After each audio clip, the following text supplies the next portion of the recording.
Welcome back, guys, to Mr. Skeleton. In today's episode, I'm sharing 10 true disturbing stories about creepy neighbors in Appalachia.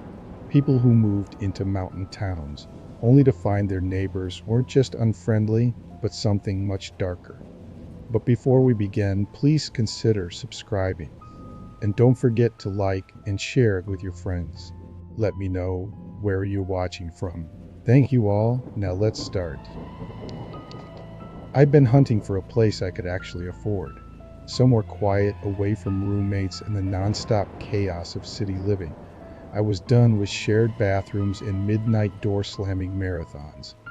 When I found this little rental tucked in the Appalachian foothills for $450, 0 cents a month, I thought I'd basically won the lottery. The pictures online didn't exactly scream dream home. The siding looked tired, the porch sagged like it had been through a couple of bad winters, and the roof, well, let's just say it probably had a relationship with duct tape. But the price? For my own space, no upstairs stomping, no cars honking under my window at 3 a.m. I didn't care if the place had personality issues, it was mine. The landlord was this old that I named Harold. Thin as a rake, voice like gravel under boots. When I met him to pick up the keys, he barely looked at me, handed me the paperwork, muttered through the terms, then said one thing that stuck with me: people out here keep to themselves. Do the same and you'll be fine. That was it. No warning about bears, no watch out for copperheads, just that. At the time, I laughed it off, figuring he was just old school about privacy. Later, those words kept replaying like a broken record. The first time I pulled up, I saw the house across the road. 2 stories, bigger than mine by a mile, but it looked like it had given up on life a while ago. Paint peeling like sunburned skin, curtains yellowed and heavy like they'd been hanging since the 70s. For a second, I thought it was abandoned. Then I saw them. 3 people, standing in the yard. 2 adults and a kid. Just standing there, watching me unload boxes. I raised a hand, tried a friendly wave. Held it a little too long, because I hate awkward silences. They didn't wave back. The man had this long, angular face and a beard so thick it looked like something a pioneer would have been proud of. The woman stood stiff as a fence post, wearing this faded dress that looked 2 sizes too big. And the kid, God, the kid couldn't have been more than 8, clutching a stuffed rabbit by one ear. Its fur was the same dingy gray as the gravel under their feet. None of them spoke. None of them even blinked as far as I could tell. Just stared until I gave up, grabbed the last box and went inside. Shut the door a little faster than I meant to. I told myself it was nothing. People out here were probably just private. Maybe didn't like strangers moving in. Fine by me. I wasn't looking for potlucks or block parties. The first couple weeks were honestly perfect. I worked from home, sat on the porch in the evenings with a glass of sweet tea, listened to crickets doing their thing, no sirens, no neighbors screaming at each other over laundry. The air smelled like wet earth after rain, clean in a way you don't realize you've been missing until you have it again. For the first time in years, I slept without earplugs. Then came the squirrel. It was sitting on my porch step one morning when I opened the door. Well, sitting isn't the right word. Its neck was twisted so hard it looked like someone had wrung it out like a dish rag. Eyes glassy, tongue black. I froze, coffee cooling in my hand, just staring at it. Roadkill doesn't drag itself onto steps and pose like that. I grabbed a plastic bag, scooped it up, told myself some cat dragged it there. Things happen, rural life, right? Then the next morning there was another one, smaller, spine bent like a snapped twig. That's when coincidence packed its bags and left. That night, I found myself staring across the road more than usual. The big house looked worse in the dark, like a black hole sucking up light. Around 9, a window flickered with yellow. Then another. Then suddenly every window in the place was glowing. I stood behind the blinds like some nosy neighbor from an old sitcom, peeking out with my fingers holding the slats apart. Inside, shapes moved. Slow shapes, deliberate, like pacing, over and over again. At midnight, every light cut out at the same time, like someone had yanked the cord. I sat in the dark, pulse pounding so hard I could feel it in my teeth. The next day, I drove into town just to reset my brain. Grabbed some groceries at this little gas station. The clerk looked like he'd aged 10 years past 30. When I mentioned my neighbor, tried to make it sound casual, he stopped mid-swipe with a bag of chips. "You're in the Wagner place?" he asked, like I just told him I was moving into a haunted asylum. "I guess so." Right across from the two-story with the porch, his eyes darted to the door like he was checking for shadows. "They've been there a long time," he said finally. Just that. No smile, no explanation. Handed me my receipt like it burned. His hand shook just enough for me to notice. That night, the knocking started. Out on the door, on the walls. Light taps at first, like knuckles brushing wood. Left side, then the right, then the back bedroom. Slow, rhythmic, like someone was circling the house. I grabbed a kitchen knife and shouted, "Who's out there?" My voice cracked in the middle like a teenager hitting puberty again. Silence, then the tapping stopped. I didn't sleep, just sat in the living room with every light blazing, knife across my lap, listening to the hum of the fridge, and wondering what kind of idiot moves into the middle of nowhere without a dog. When the sun finally came up, I stepped outside. The grass was heavy with dew, and in it, footprints. Bare feet, small, like a kid's. They circled the house in uneven loops, then disappeared across the gravel toward the Wagner place. My stomach dropped. I thought about calling the sheriff, but what was I gonna say? Hi, the neighbor's kid might have been running laps around my house at 2 in the morning? Yeah, sounded solid. So I did nothing. Pretended it didn't happen. Locked every door and window that night, and sat there with my heart trying to punch out of my chest. Around 11, I heard it. A laugh, high-pitched, breathless. Just outside my bedroom window, I froze in bed, every muscle screaming to move but refusing. Then another laugh. Then a whisper, low and wet, words I couldn't catch. I slid to the floor, grabbed my phone, dialed 911 with fingers shaking so hard I almost dropped it. Before I could press call, I saw it. Face pressed against the glass. Upside down, it was the kid. The one with the rabbit, hanging there like a bat, gritting too wide, teeth shining in the dark like polished stones. I dropped the phone. Instinct took over. I bolted. Barefoot, no plan, just out. My car keys were in my pocket. I don't even remember putting them there. Gravel tore my feet open, but I didn't care. As I fumbled with the lock, footsteps slammed against the ground behind me. Not one set, 3. The engine roared to life, and I tore down that road so fast the tires spit gravel like bullets.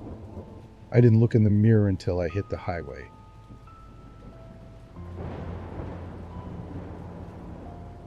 A friend from college reached out, said her uncle had a place I'd used for a while. Her exact words, "Quiet and private, perfect for someone who wants peace." And at that point, peace sounded like exactly what I needed. The place was tucked way down near the bottom of a winding gravel road that carved through the Appalachian foothills. There were maybe 4 or 5 other houses sprinkled along the same stretch, spaced far enough apart that you couldn't hear your neighbors, but close enough you didn't feel like you dropped off the face of the earth. I remember thinking, okay, this is a good balance. Isolated enough to clear my head, but not so isolated I'd end up in one of those survivalist documentaries. When I pulled up, it was fine. A little weathered, but not run down. Single story, pale siding, front porch with a railing that leaned a little to one side. The gravel crunched loud under my tires as I parked, and for a second I just sat there listening to the quiet. It wasn't like city quiet, where there's still that faint hum of cars, electricity, voices in the distance. This was a heavier kind of silence, the kind that makes your ears buzz until you start imagining things to fill it. I told myself it was going to be good for me. The first day was completely normal. I unloaded the car, set up my work laptop, filled the fridge with groceries, went through all the motions. The air out there was clean in a way I hadn't realized I missed. At night, The sky didn't have a single trace of light pollution, just blackness and stars like pinholes punched in paper. For the first time in a while, I thought, maybe this will work.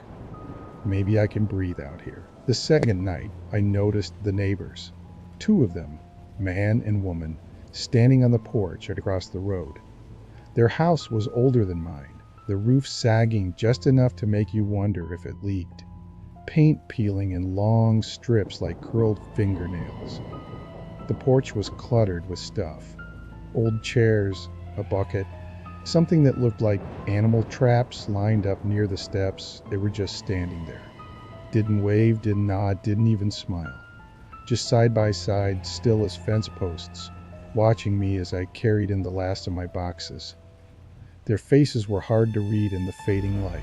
Just shapes with eyes that didn't blink enough. I gave a little wave anyway, tried for a polite half smile. Nothing.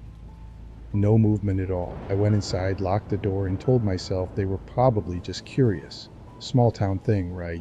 Maybe they didn't see new people often. That's what I told myself. But the next morning when I walked out to my car, they were there. Same spot, same posture, like they hadn't moved all night. And when I got back from work after being gone for 8 hours, they were still there. Same clothes, same stillness, same eyes following me all the way to my door. That night, I checked the locks twice. Then a third time, because twice didn't feel like enough. It became a routine. Every morning they were there. Every evening they were there. They didn't speak, didn't wave, didn't acknowledge me in any normal human way. Sometimes I'd catch the man chewing something slowly, jaw working in a way that made me think of rawhide. Sometimes the woman's head would tilt just slightly, like she was trying to hear something inside my house. But they never said a word. After a while, I stopped looking, just pretended they weren't there when I left or came home. That lasted 3 days. Then things started showing up on my porch. The first was a mason jar. Cloudy water inside, something tangled near the bottom. I bent down, squinted through the glass, and froze. It was hair. Dark, knotted hair. Human hair, if I had to guess. My stomach twisted so hard I almost dropped it right there. Instead, I set it back down and stepped over it like it wasn't even there. Went inside and locked the door again, checked every window. The next day, it was a bundle of sticks tied neatly with twine, dead center on my welcome mat. Looked almost like a kid's craft project, if you ignored the fact that it was creepy as hell. The day after that, a dead bird. Small, maybe a sparrow, wings spread out perfectly, like someone had taken the time to pose it. I didn't touch any of it. Just stepped over each offering and went inside, with my heart pounding in my ears. On the third day, I broke, called the sheriff's office. A deputy came out, took one look at the house across the road, and sighed like someone had just told him his shift got extended. They're old family, he said. Been here generations. Best not to stir trouble. That's it? I asked him. That's your advice? He gave me this long, tired look before adding, keep your doors locked. Then he left. That night, I woke up to tapping on the walls. Soft at first, like fingertips drumming on wood. It moved slowly, one corner then another circling the house. I sat up in bed, every muscle locked. My heart was punching so hard I could feel it in my teeth. I held my breath and just listened. It wasn't wind. It wasn't a tree branch. It was deliberate. A pattern, tap, tap, tap, pause. Like someone deciding where to push next. I didn't move, didn't breathe until it stopped. When the sun came up, I opened the front door and my stomach dropped. 2 long streaks of mud dragged down the door from the top of the frame all the way to the handle. Like someone had rested their hands up there, then slowly dragged them down. That was it. I was done. No more pretending this was just weird neighbors. I decided I was leaving that day. No second thoughts. I started throwing clothes into boxes, tossing dishes into the car without caring if they broke, shoving my laptop bag on the floorboards. Every few minutes I'd glance out the window toward their porch. Empty. First time in days, it was empty. Relief hit so hard I laughed. Actually laughed. out loud, standing in the middle of the living room with a box half packed. Maybe they'd finally gotten bored. Maybe this nightmare was over. Then I saw it, not on the porch, deeper, at the tree line behind my house. A pale sliver, the edge of a shoe. I leaned closer to the glass, and that's when I saw the second one. Another shape, another shoe, and then another, building perfectly still between the trees, all facing my house. That was it. I grabbed my keys and bolted, didn't close the door.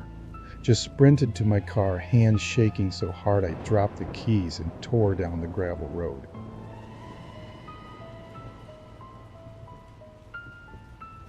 My lease started on a Wednesday, and by Thursday night, the house I rented sat at the end of a gravel road that curved like a question mark, with maybe 4 other houses scattered along it.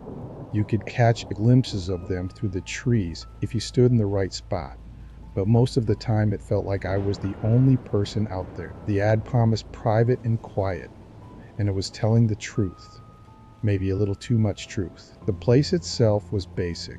One story, a green siding that had faded into that dull gray-green color old houses get.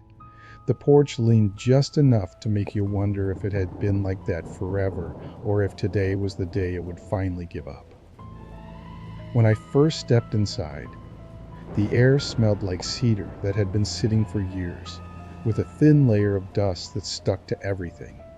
Not bad, just untouched. What threw me was how dead it felt once the sun went down. No cars passing by, no voices carrying from somewhere down the road, not even a random bark in the distance. Just absolute stillness. The kind of quiet that presses in, makes you feel like your own breathing is too loud. The first weird thing happened Friday morning. I walked out to check the mailbox, half expecting it to be empty, and found an envelope inside. No stamp, no return address, just my name written in this shaky black ink, pressed so hard it left grooves in the paper. Inside was a single piece of lined notebook paper. 4 words, "We're glad you're here," and then in smaller letters at the bottom, "Come visit soon." That was it, no name. I stood there with the paper in my hand, trying to decide if this was just a friendly neighbor being quirky or if it was something else. I left it on the kitchen counter because what else do you do? I wasn't about to start knocking on doors asking, "Hey, did you send me this creepy welcome to the neighborhood note?" That night, right as the last streaks of light disappeared, someone knocked on the door. 3 solid knocks. Not the casual, polite kind, firm, confident. I wasn't expecting anyone, but I opened the door anyway. There was a man standing there. Tall, mid-40s maybe, skin like leather from too much sun. His grin stretched wide, teeth showing, but his eyes didn't match the smile.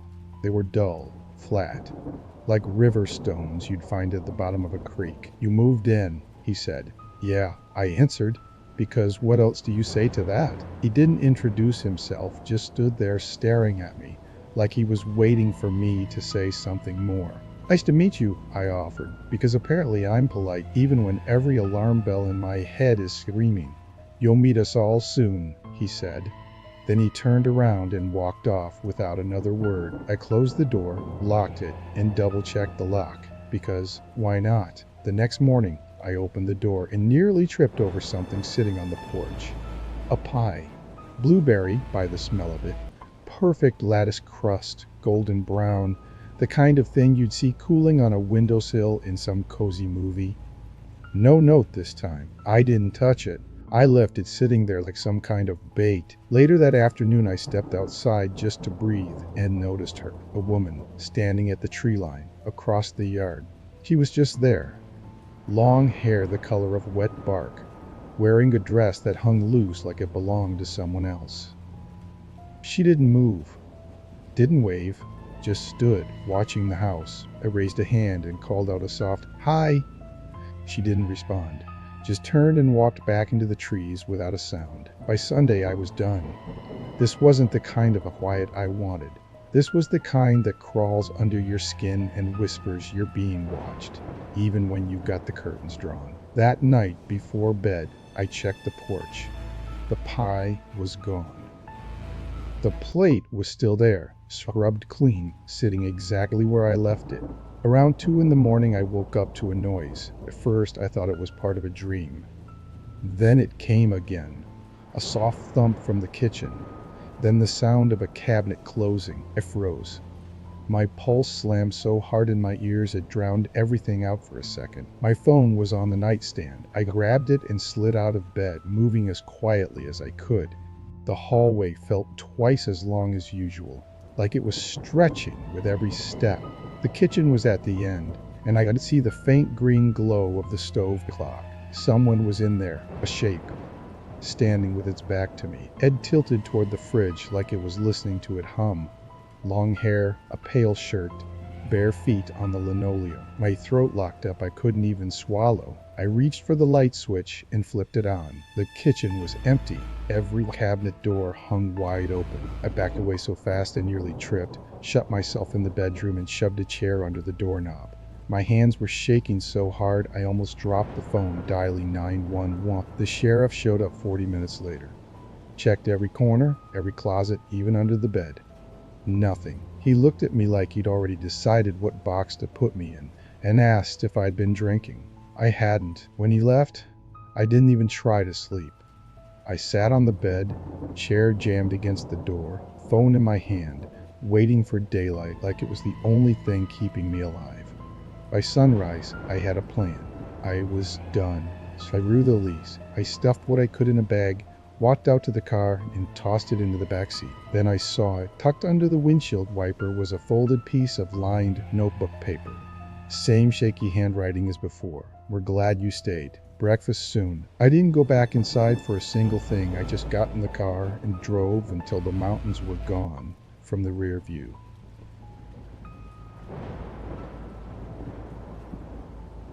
I was 12 when it happened. My family had just moved way out to this quiet stretch of the Appalachians. Our house sat halfway up a slope, looking down at a clearing, and beyond that, nothing but tree-covered ridges stacked like green waves. Behind us, just woods.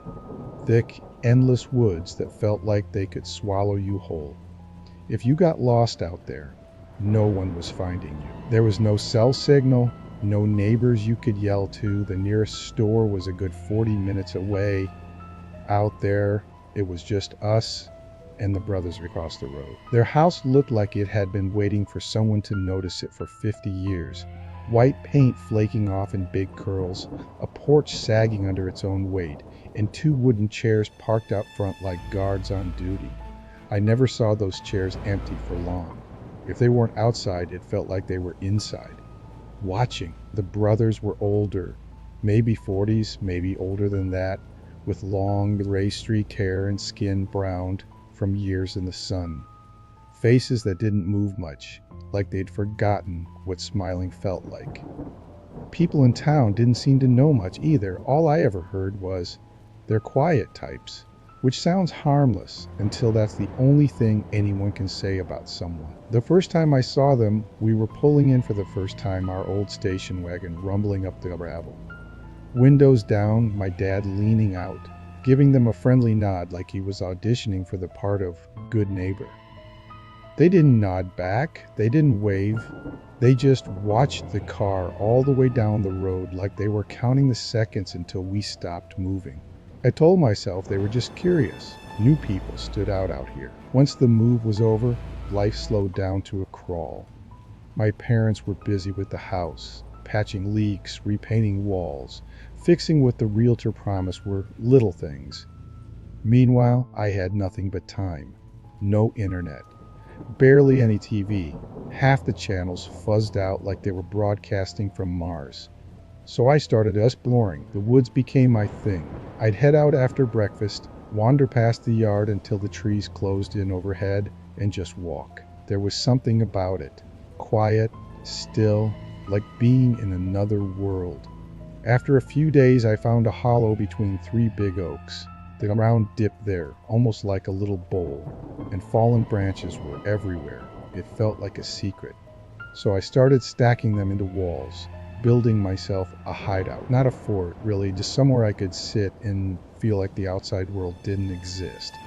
One morning, I was out there working on the wall when I heard an engine. You could always tell a truck from a car out there. The crunch of tires on gravel sounded heavier. This one was moving slow. I crouched behind the trees and peeked through the leaves. Sure enough, it was the green pickup from across the road, the one with the dented bumper and a tailgate that never quite stayed shut. The brothers' truck. They weren't just driving past, they were creeping. Barely rolling like they didn't want to miss anything. Both of them were in the cab, staring toward our side of the woods. I ducked down and stayed still until the sound faded. Told myself it was nothing. Out here people drove slow. Roads were narrow. That's what I told myself. But then it happened again. Later that day, same truck, same crawl. This time one of them leaned forward, practically pressing his forehead to the wheel, like he was trying to see past the trees. That night at dinner, I mentioned it. My parents didn't even look up from their plates. Dad just shrugged and said, they're probably just curious. I've always liked to know who's new. Like that was supposed to make me feel better. The next morning, I went to check the mailbox at the end of the drive. That's when I saw them. Tire tracks, fresh grooves across the gravel, right where our driveway met the road. They'd pulled in. Not all the way, just enough to nose the truck in and back out again. My stomach tightened. Nobody had a reason to pull in there. After that, I stayed inside for a few days, read books, stared at the ceiling, tried not to think about it. But eventually, I cracked. I couldn't sit inside anymore. I told myself I'd be quick, keep my ears open. If I heard an engine, I'd run back. That was the plan. When I got to my hideout, I stopped cold. My wall of branches, the one I'd spent hours stacking, was gone. Not blown over, not fallen apart, torn down. And on top of the mess was a thermos, old, army green, dented with a black cap chipped along one edge. We didn't own a thermos. That thing didn't come from our house. I backed up so fast I almost tripped. I didn't touch it. I didn't even want to look at it, because if I did, that would make it real. Someone had been there. Someone had stood right where I was standing. I walked fast back toward the house, scanning the trees every few steps. When I broke out into the yard and saw the road, my chest went tight. The green truck was there, parked across from our driveway, engine running. Both brothers inside, looking straight at me. I froze. My mind just emptied. If I ran, would they follow? If I turned back into the woods, would they come after me there? Then, something my dad always said came back to me. If something feels wrong, don't wait. Move. I ran full sprint across the yard, legs burning, lungs on fire. Behind me, I heard gravel crunching, a door slamming, boots hitting the ground. They were out of the truck. They were coming. I didn't dare look back. I hit the porch so hard I smashed my shin on the step. But I didn't stop. I ripped the door open, dove inside, slammed it behind me, and locked it with shaking hands. For a second, all I heard was my breathing, loud and ragged. Then came the footsteps, slow, heavy. Up the porch steps, the doorknob turned. I grabbed the edge of the kitchen counter like I could anchor myself to it. The knob rattled again, just once, then stopped. Through the gap in the curtain, I saw them, both of them, standing there, staring at the door like they were deciding something. Then, without a word, they turned, walked back to the truck, drove off. The sound of that engine rolling away was the only thing that kept me upright. My parents got home an hour later. I didn't tell them everything, just that the brothers came to the door when I was alone. They shrugged it off, said it was nothing. I didn't sleep that night. We moved the next year.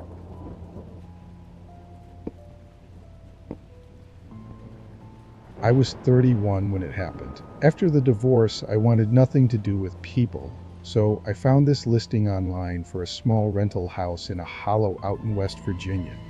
The ad said secluded and peaceful, cheap rent, no neighbors for half a mile. Perfect. The pictures weren't exactly encouraging.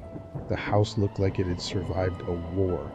Paint peeling, porch sagging so hard it looked like one more winter might finish it off. But honestly, at that point, I didn't care. I would have taken a shack as long as nobody talked to me. The drive was way longer than I expected. The GPS took me down these endless gravel roads that twisted like they were designed by someone drunk. The trees pressed in from both sides, thick enough to block out chunks of sky. So it felt like driving through a tunnel someone forgot to light. By the time I finally pulled up, the place looked even worse than the photos. But here's the thing, the air smelled clean, no exhaust, no trash, just clean. And all I could hear was cicadas buzzing and a creek somewhere off in the distance. For the first time in months, I actually thought, maybe this will work. Then, I saw them. Same day, not even an hour after getting there. I just started hauling boxes out of the truck when I noticed movement at the tree line.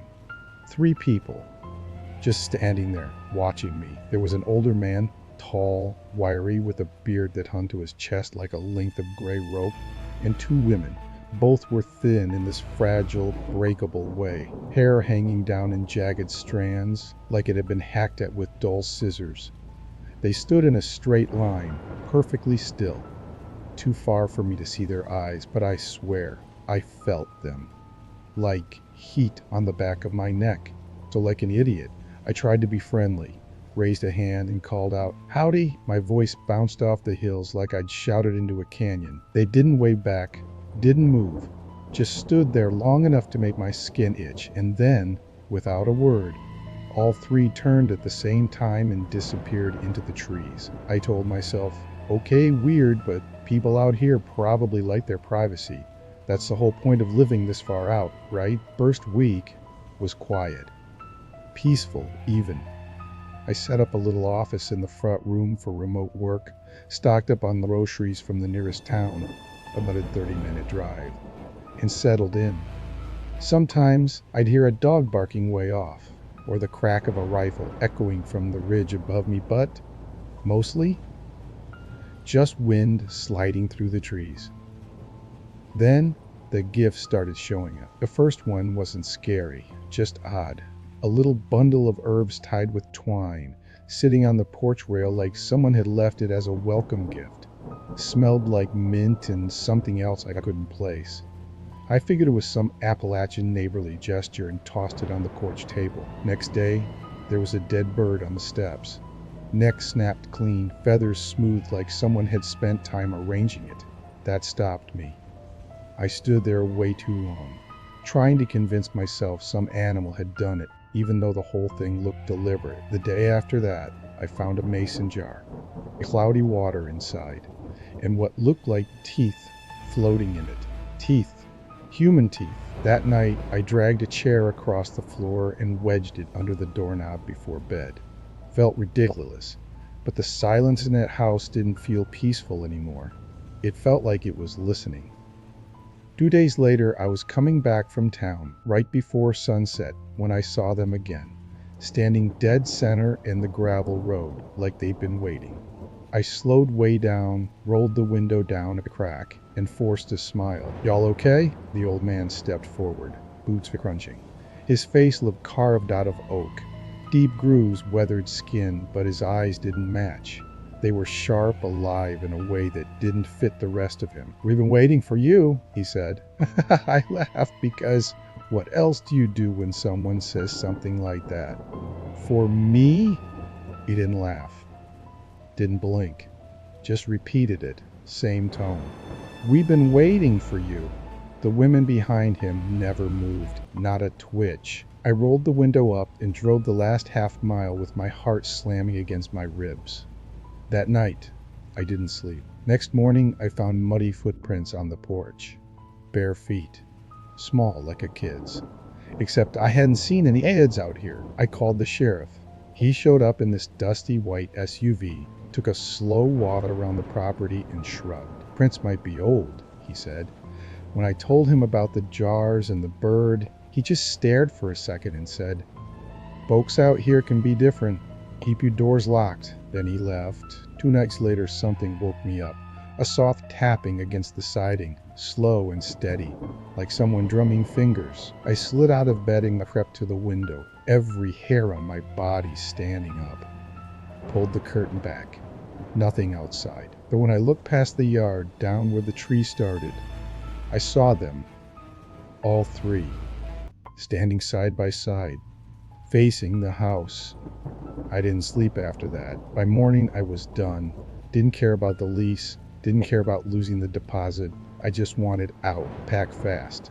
Clothes stuffed into garbage bags, boxes half filled, everything crammed into the truck. When I was hauling the last bag out, something caught my eye. The crawl space door under the house was open. I didn't even know there was a crawl space. The door was small, wooden, hanging off rusted hinges. Beyond it was just black. I stood there staring until a smell hit me. A sweet, rotten stink, like meat left out too long. Every instinct screamed at me to look, but I didn't. I told myself, get in the truck. Go now. I dropped the bag in the cab, slammed the door, and turned toward the porch for my keys. That's when I saw them, standing in the driveway. All three. The women were barefoot. Mud streaked up their legs. The old man smiled at me for the first time, and his teeth didn't look right. Too many of them. Too sharp. The women stepped forward in perfect sync, heads tilting the same way, like puppets pulled by one string. Something in me broke. I didn't speak, didn't even think. I sprinted for the truck, slammed the door, and floored it so hard the tires screamed. Gravel flew like gunfire behind me. I heard the back window shatter, but I didn't look back.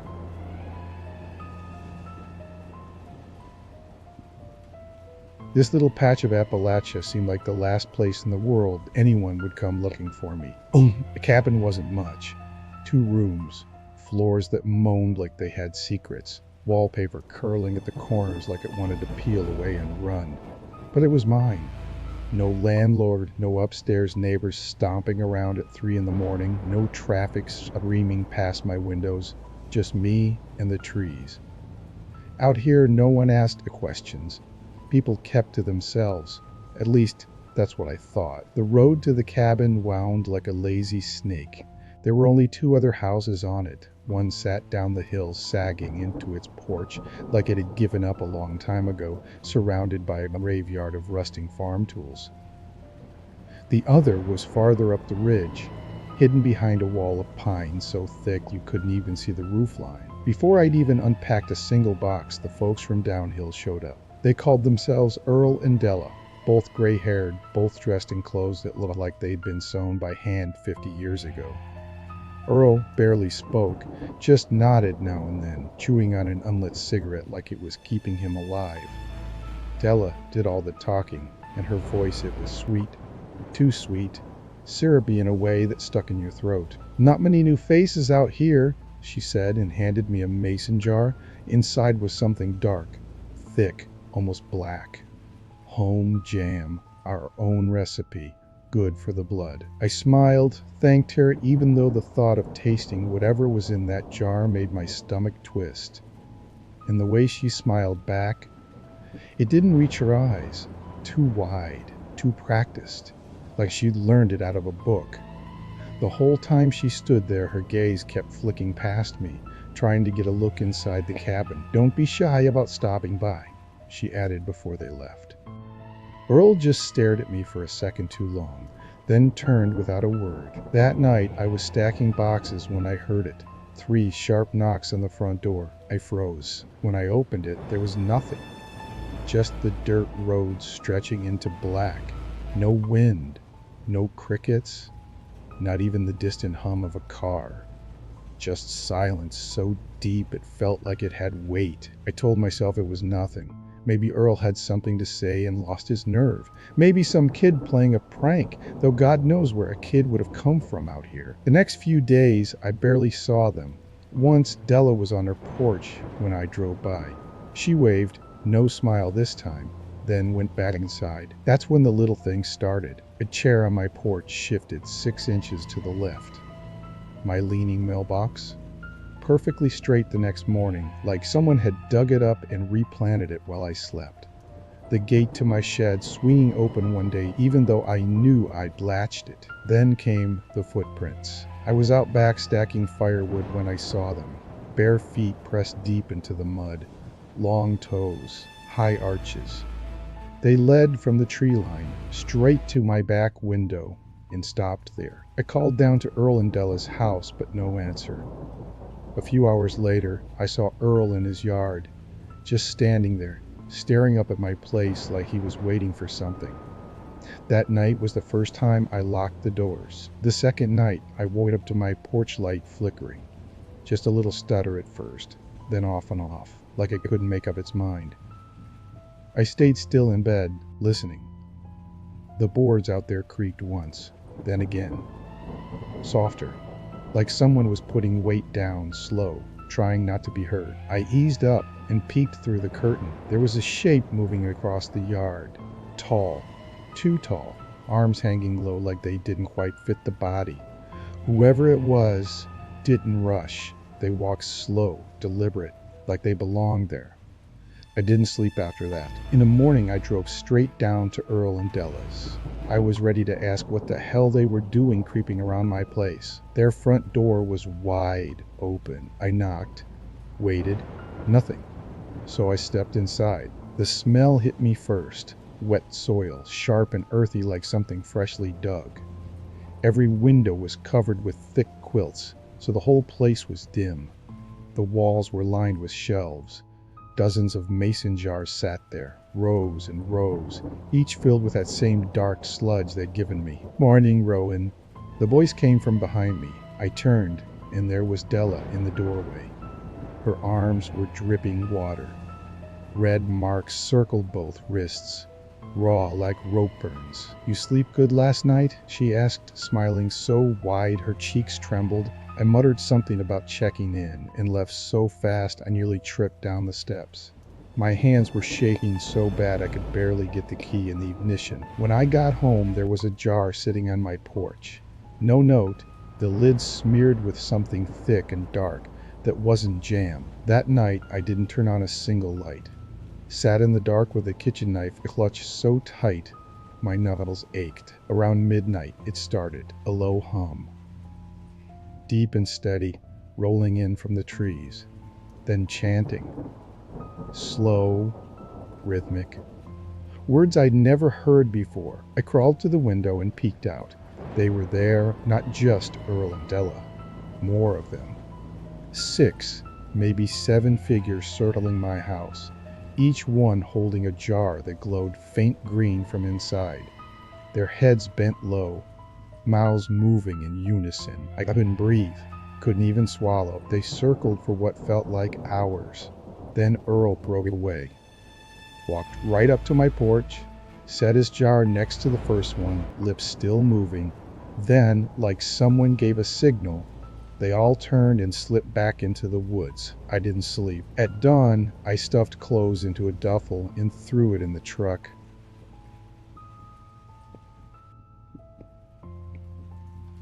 Moving to the mountains felt like a clean break from everything. I was burned out on the city. Traffic that crawled, endless strip malls, and that constant background hum that never really stops. So when a job opened up in a small Blue Ridge town, I jumped on it. Everyone kept saying, "You'll love it out there." Fresh air, quiet nights, neighbors who actually care. That sounded like a dream. The house I rented was small, 1 story, tucked at the very end of a dirt road that looked like it was barely hanging on in places. Trees pressed close on both sides, climbing the ridge in these straight, dark walls. The driveway curved just enough that I couldn't see the main road from the porch, which I thought was a nice bit of privacy. There were only 2 other houses anywhere nearby, one directly across from me, and another way down the slope, hidden behind what looked like a wall of pines. The realtor called it peaceful. Standing there that first day, it felt more like isolated. The day I moved in, I saw them, the neighbors across the road. A man and a woman. They were just standing in their yard, not moving, watching me wrestle boxes out of my truck. Mid-40s, maybe older. Both of them lean and wiry, with skin that looked baked from years outside.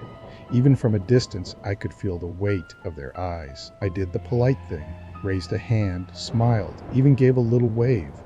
They didn't wave back, didn't even nod, just kept standing there like posts, staring straight at me. I laughed under my breath, like, well, that's friendly. Told myself it was just small-town curiosity. Later that day, I mentioned it to the woman at the leasing office when I went to drop off some paperwork. She gave me this easy smile and said, "They're mountain folk. Takes time for them to warm up. You'll see." I wanted to believe that. For the first few days, nothing happened. I settled in, got used to the winding roads that made every grocery run feel like a mini road trip. Nights were quieter than I'd expected. Too quiet. Not like the city, where even at 3 a.m. you'll catch a siren or a car on the highway. This was thick quiet, heavy, like the trees swallowed sound whole. Sometimes it made my ears ring.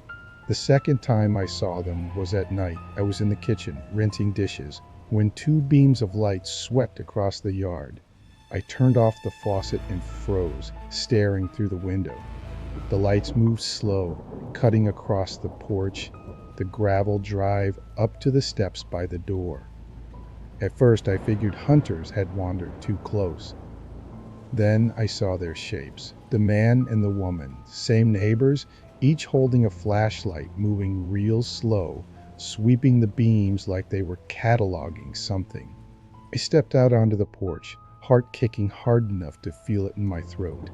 "Everything okay out there?" I called. They didn't answer. Didn't even glance at me, just turned around, like they heard some silent signal, and walked back to their yard.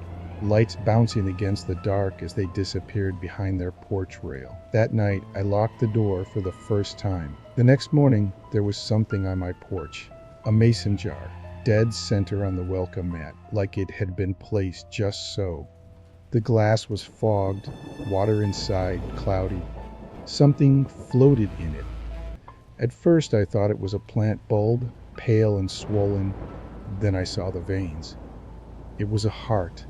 Small, maybe a rabbit's, no note, no explanation, just the jar, sweating in the early sun like it had been there for hours. I stood there longer than I should have, staring at it, half expecting the neighbors to be out there watching from behind the trees. They weren't. Or at least, I didn't see them. I told myself it was a prank. Some welcome to the mountains joke for the outsider. I didn't call the sheriff. Didn't want to be that person, just dumped the jar in the trash and washed my hands until they were raw. That evening, pulling into the driveway, I saw them again, standing in the same spot in their yard, both of them, facing my house, arms hanging at their sides, not moving, not blinking, just fixed on me like they'd been waiting all day for me to come back. I killed the engine and sat there for a second too long, pretending to check my phone. Then I went inside without looking again. That night, I set a hammer on the nightstand. 2 nights later, I woke up to footsteps on the porch. Slow, deliberate creaks moving across the boards. I froze, breathing shallow, listening. Another step. Then a shadow slid across the curtain, long and thin, moving toward the door. Another behind it. I sat up and yelled, "I'm armed!" My voice cracked halfway through, but it came out loud enough. The footsteps stopped. Silence. Then a gravel crunching as they walked away. At sunrise, I checked the porch. Boards looked normal. Nothing missing, nothing broken. But there was another jar.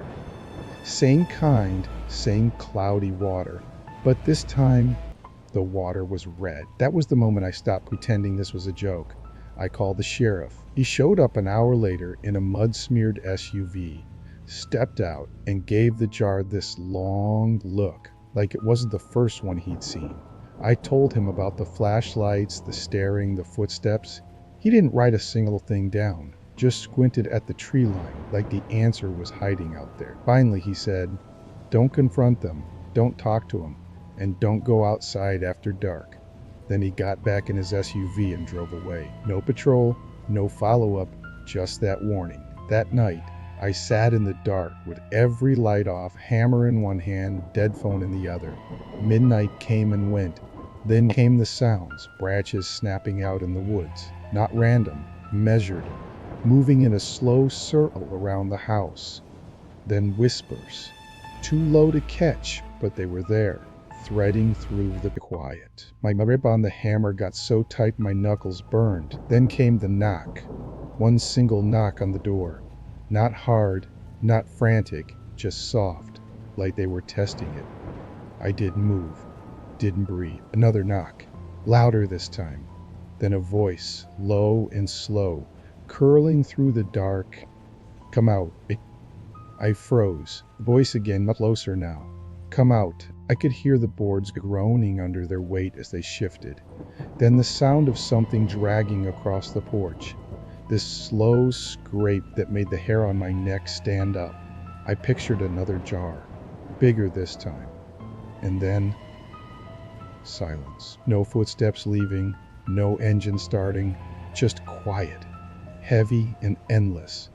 I stayed there in the dark for an hour, hammer raised, waiting for another knock. It never came. I didn't look closer. I threw the bags in the truck and drove. Didn't call the sheriff, didn't call the realtor. I left the lease, the deposit, everything, and I've never been back.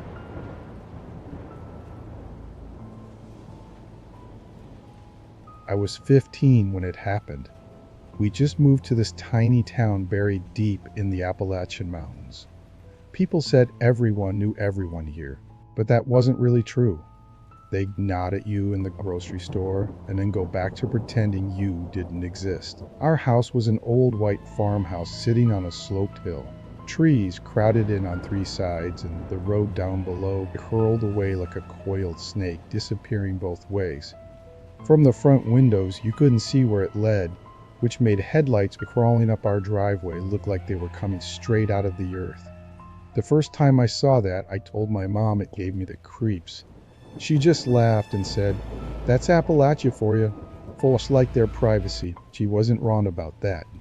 Especially the Carvers. They lived up the road in this sagging, weather-beaten house that looked like it'd been patched together with whatever was lying around.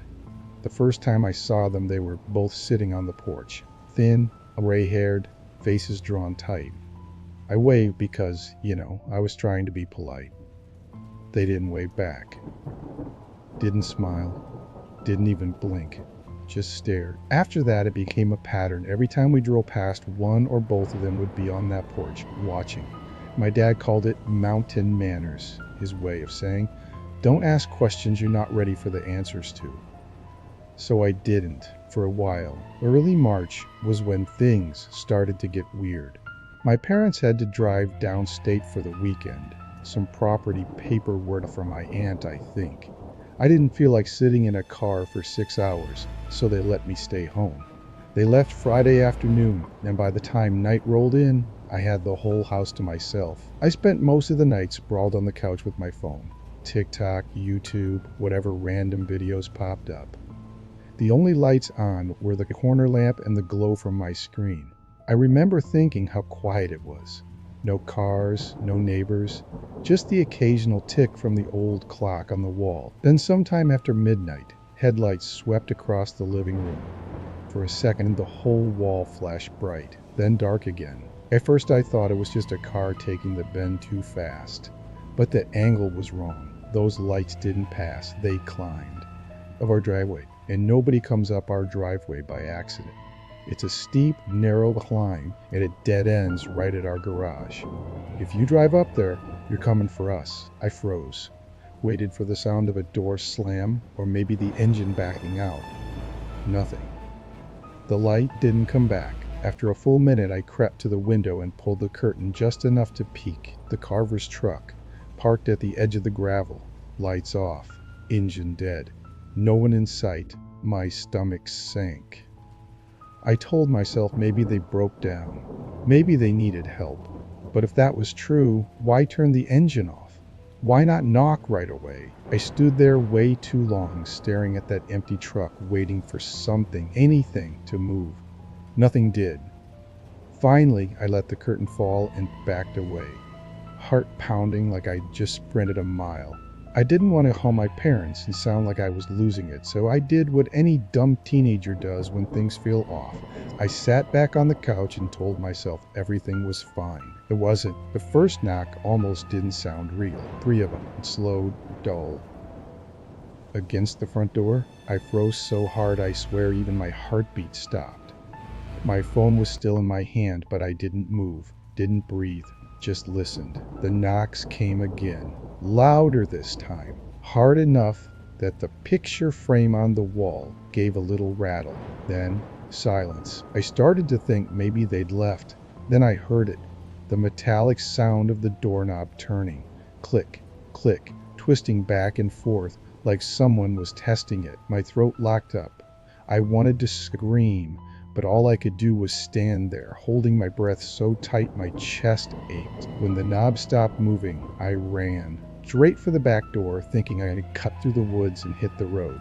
But when I got there, I stopped cold. In the glass, just beyond the porch, someone was standing at the tree line, still as stone, arms hanging too loose at their sides. I couldn't see the face, didn't need to. It was one of them. The handle twitched. My knees almost buckled. They were trying the back now.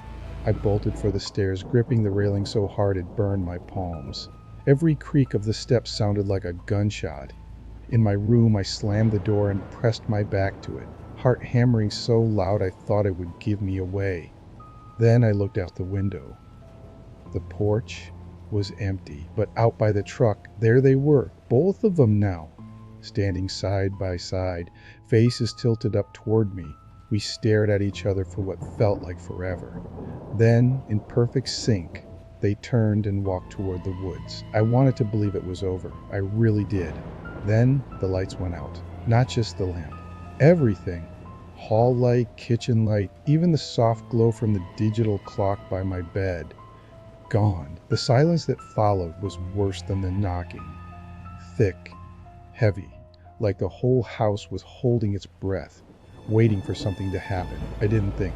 I just shoved the window open and climbed out onto the porch roof. My bare feet hit the shingles with a dull thud that sounded way too loud in the dark. I didn't care. I slid to the edge, dropped down hard onto the yard, and ran. Branches tore at my arms. Rocks sliced into my feet. But I didn't stop. Not until the house disappeared behind me, and the only sound left was my ragged breathing. I hid in a drainage ditch by the road until the sky started turning gray. When I finally crept back up the hill, the truck was gone. The yard was empty. For one wild second, I almost convinced myself I dreamed it all, that maybe I'd gone crazy for a night and nothing happened. Then I saw the porch. The front door was closed, locked, like nobody had touched it. But sitting dead center on the doormat was a glass jar. Inside, floating in cloudy water, was something pale and small, a tooth, human. When my parents got home, I didn't pack much, just told them we needed to leave. They didn't even ask why.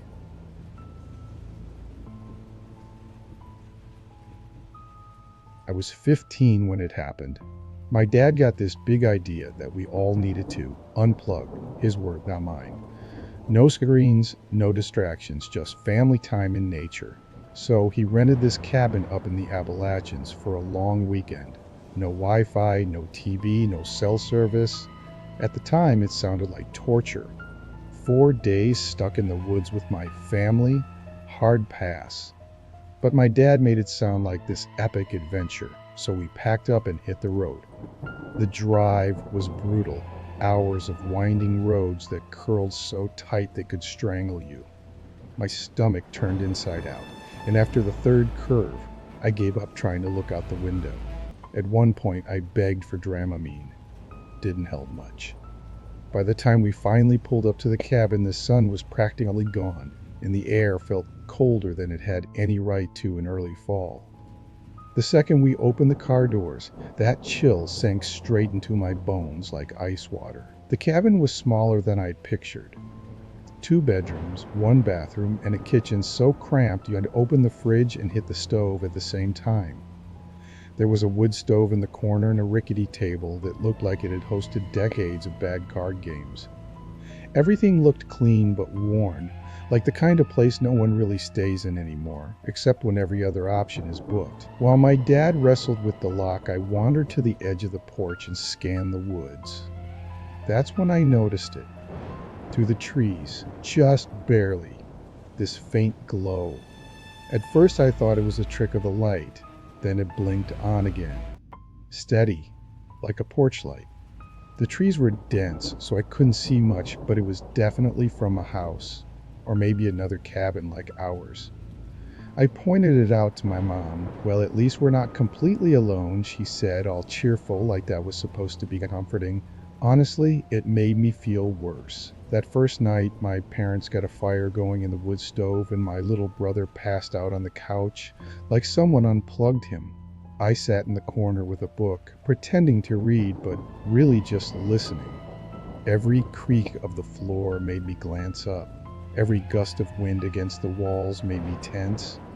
And then, around 9, there was a knock at the door. Not just a knock, a hard, solid knock that echoed through the cabin. Out here, in the middle of nowhere, my dad opened it without even hesitating, like this was the most normal thing in the world. And there he was, a man, late 60s, maybe older, gray hair that reached his shoulders, faded flannel shirt, jeans so worn they were practically threadbare, and boots caked in mud. The kind of mud that looked like it had been there a while. "Evenin'," he said. His voice was slow and syrupy, like honey dripping off a spoon. "Saw your lights. Thought I'd come say hello. Ain't too many folks come up this way." I froze. Something about the way he said it made my skin prickle.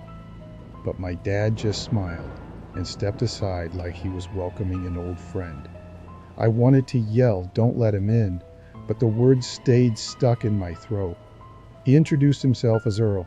Said he lived right yonder through the trees, waving his arm vaguely toward the darkness. Asked how long we were staying. My dad told him just the weekend, and Earl nodded real slow, like he was processing something important. "That's good," he said finally. Then his eyes landed on me, just for a second, but long enough.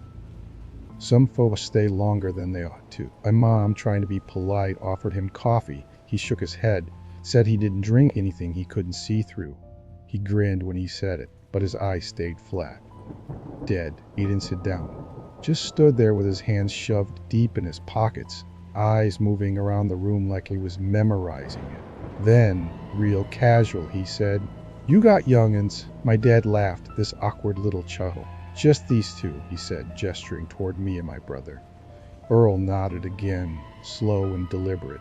Then he said if we needed anything, firewood, directions, anything at all, we should holler. After that, he stepped back outside and just disappeared into the dark like he'd never been there. No one said much after he left. My dad tried to play it off as neighborly, but no one bought it. I didn't sleep that night. I just stared at the ceiling, listening for every sound. The next morning, Dad was outside early, chopping wood like nothing happened. When I wandered out, I noticed something in the dirt. Footprints. Fresh ones. They circled the cabin, stopping at each window. "Probably Earl," Dad said when I pointed it out. "Just checking on us." I didn't say anything, just locked the door behind me when I went inside. Later, we went for a short hike to a stream. When we came back, something was off. The front door was unlocked. My mom swore she locked it. Nothing seemed missing. But when I went to my room, my backpack wasn't on the bed where I left it. It was on the floor, unzipped. That night he came back. We saw him through the window, standing at the tree line, just far enough that his face was a blur, but close enough that there was no mistaking who it was. My dad stepped outside and called to him, but Earl didn't answer. He just turned and walked back into the woods, silent. My mom whispered that we needed to leave. Dad said we were overreacting, said, "This is just how people are out here." But then, around midnight, I woke up to a sound on the porch. Not footsteps. Breathing. Slow, heavy breathing, like someone standing right outside the door. My dad grabbed the fireplace poker and yanked the door open. Nothing, just darkness, and the sharp, icy smell of cold air. That was it. We packed up everything in minutes. My mom kept saying, "Hurry up," under her breath like a prayer. When we pulled out, I looked back at the cabin and froze. Earl was standing on the porch, perfectly still, watching us leave. We didn't stop until we hit the highway. Nobody said a word.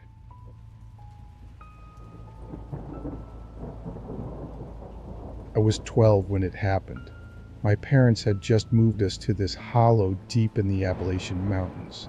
The paved road ended miles back, turned to gravel that snaked along a ridge and then dropped into a valley that barely saw sunlight. If you ever wonder what isolation feels like, it's there, where even sound seems to get swallowed up before it can carry. Our house sat at the very end of a dirt track. Trees pressed in so close to the siding, it felt like the woods were leaning on us. The sky was something you had to look for. The closest neighbors lived across the lane, in this drooping two-story, with blue paint peeling in strips, and a porch that slouched like it had given up. Saw them the day we moved in, 3 of them, 2 men and a woman, standing on that porch, watching us. Not waving, not smiling, just watching, like a photograph nobody asked for. Friendly bunch, my dad joked when I pointed them out. He was grinning like it was funny. You'll get used to it. Folks out here keep to themselves. But that wasn't the feeling I got. That didn't feel like people keeping to themselves. It felt like people deciding. The first time I walked down to the mailbox, I felt their eyes before I saw them. I know how that sounds, but it's true. You just know when you're being looked at. I turned, and there they were on the porch again. Same positions, like they hadn't moved since the day we arrived. The tall man was wiry, almost bent, with a beard so long it looked like it had its own history. The other was heavy-set, broad across the shoulders, wearing a dirty cap pulled low so I didn't see his eyes. The woman stood between them with her arms folded tight, hugging herself like the cold was in her bones. I raised a hand and waved. They didn't even twitch, just stared like they were waiting to see what I'd do next. That night, I told my dad. He laughed it off. They're curious. You're new. People notice things out here. Curious. That word stuck in my head like a splinter. Weeks went by. Sometimes they were out, sometimes not. But whenever they were, their eyes locked on me. One night, Mom asked me to take the trash out after dark. I didn't want to, but I did. When I stepped onto the porch, I looked across the road. One of their upstairs windows was lit, just barely, like a candle or something small. Then I saw a shadow move behind the glass. Not fast, slow, like whoever it was wanted me to know they were there. I slammed that trash can lid and ran inside without looking back. Then came that Saturday. My parents had to run to town for the groceries an hour each way, and left me in charge of my little brother Noah. He was 8. I'd done it before. No big deal. The sun dropped behind the ridge around 7, and by 8 the hollow was black. Not city black. This was the kind of dark that eats everything. You can't see your own hands unless you hold them up to your face. The trees outside the windows turned into walls. We were in the living room, the TV murmuring low when I heard it. The gravel crunching outside. We didn't get visitors. Ever. I froze, told Noah to stay put and crept to the front window. Pulled the curtain back just an inch, and there she was. The woman from across the road, standing in our yard. Not walking, not moving, just standing, hands hanging at her sides like they belonged to someone else. I cracked the door and called out, trying to sound braver than I felt. You need something? Her head tilted slow, like she was listening to something I couldn't hear. When she spoke, her voice was soft, even. We were wondering if you'd come by and meet the family. The way she said it made my stomach knot like rope. My parents aren't home, I told her. She smiled then, just a twitch, like a mask slipping. That's all right. We just want to talk. Maybe another time, I said. Shut the door. locked it. I didn't even make it back to the couch before a knock came at the back door. Every nerve in my body went cold. There's only one way to the back. You have to go through the gate and around the house. I forced myself into the kitchen, peeked out the window, and there he was. The broad man with the cap, standing so close his breath fogged the glass. He tapped once with his finger. Slow. "Open up," he said. "We just want to talk." Noah's voice came from behind me, small and shaky. "Who is it?" "Go upstairs," I whispered. "Now." The man leaned closer, his nose almost touching the glass. "You got folks here? Or is it just you two tonight?" My throat locked up. I ran to the front door, checked the deadbolt, then sprinted back to twist the one in the kitchen, too. Then, boots on the porch. The front door rattled. Then the back. They weren't knocking anymore. They were testing every entry point. "Little one?" The woman's voice floated through the dark. Sweet, almost playful. "We're not going to hurt you." Then, softer, "Unless you make us." I grabbed my phone, hands shaking so bad I could barely tap the screen. Tried calling Mom and Dad. Nothing. No bars. Out here? Signal was a joke. Thought about calling 911, but what if they traced it and told the sheriff we were alone? That thought made me sick. I dragged Noah upstairs. My heart was pounding so loud I thought they could hear it. We dove into the bedroom closet and pulled the door shut. He was crying without sound, just tears running down his face. I held his hand and counted my breaths, trying not to break apart completely. The boards creaked below us, slow, heavy. Someone was inside. I slapped a hand over my mouth to keep from gasping. Boots thudded against the floorboards. Voices, low, too quiet to understand. Then a laugh. Short, sharp. They moved through the rooms. Kitchen cabinets slamming, drawers yanked open. A chair scraped hard across the tile. Then silence, the kind that feels alive. Then crash. The bedroom door slammed open. Noah's nails dug into my arm. The closet door stayed closed for a second, then breathing. Right outside, slow, steady, a whisper slid through the slats like smoke. "We see you." Something in me snapped. I shoved the closet door open and lunged for the hall. A hand raised my arm but missed. I grabbed Noah and barreled down the stairs, through the kitchen, out the back door so hard it nearly ripped off the hinges. Barefoot on the gravel, sharp rocks tearing my feet open. But I didn't feel it. I just ran. Headlights swung through the trees. A car coming down the lane. My parents. I waved and screamed until my throat burned raw. Behind me the porch creaked, shadows slipping back into the woods. When my parents pulled up, the neighbor's house was dark, silent, like nothing had ever happened. The sheriff came after Mom called, took a report, shrugged. They probably had a few too many. Nothing to worry about. Sure, nothing to worry about. But after that night, I never stepped outside alone again.